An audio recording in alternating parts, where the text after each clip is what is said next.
Thank you, Mr. General Evaluator, fellow Toastmasters and guests, and especially Melissa. Melissa, when speakers get up and speak, as evaluators, we're supposed to concentrate on their, what I call the mechanics, their voice, their posture, gestures, eye contact, everything excluding content. The content of your speech made it, you said early on, this really doesn't fit in with the mood that we're in. This is sort of a serious speech. And I know from speaking with you beforehand that you wanted to take something away from the meeting tonight. That's why you're here. When I see people who have been Toastmasters for less than 6 months, who are already on their 4th speech, and who have the courage to get up here and stand here for what can seem like an eternity, I always am very happy inside, because I know it takes a lot of courage to do that. We would all be amazed at some of the people that we think are such great speakers that we see in Toastmasters and other places to find out exactly what they're going through. There's a documentary coming out real soon that's going to show what the people who participate in the World Championship of Public Speaking go through right before the speech.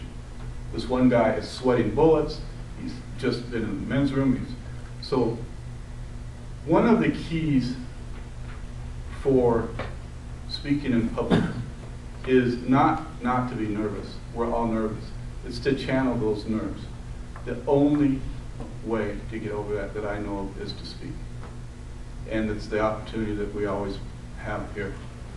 We have table topics, we have meeting roles, we have officers. There are lots of opportunities. You're already a better speaker than you were when you first joined us.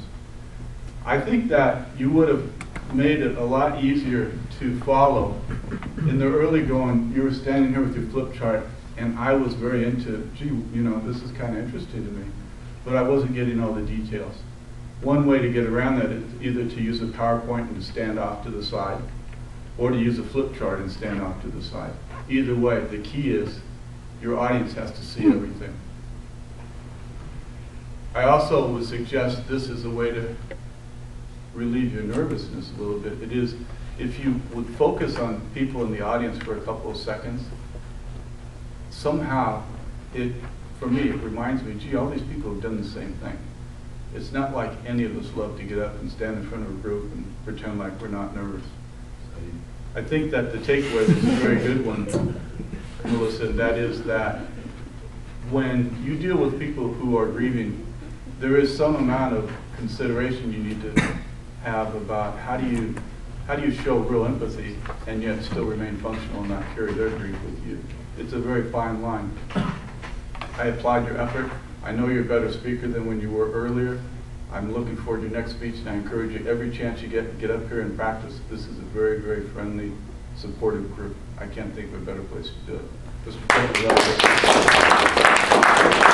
President.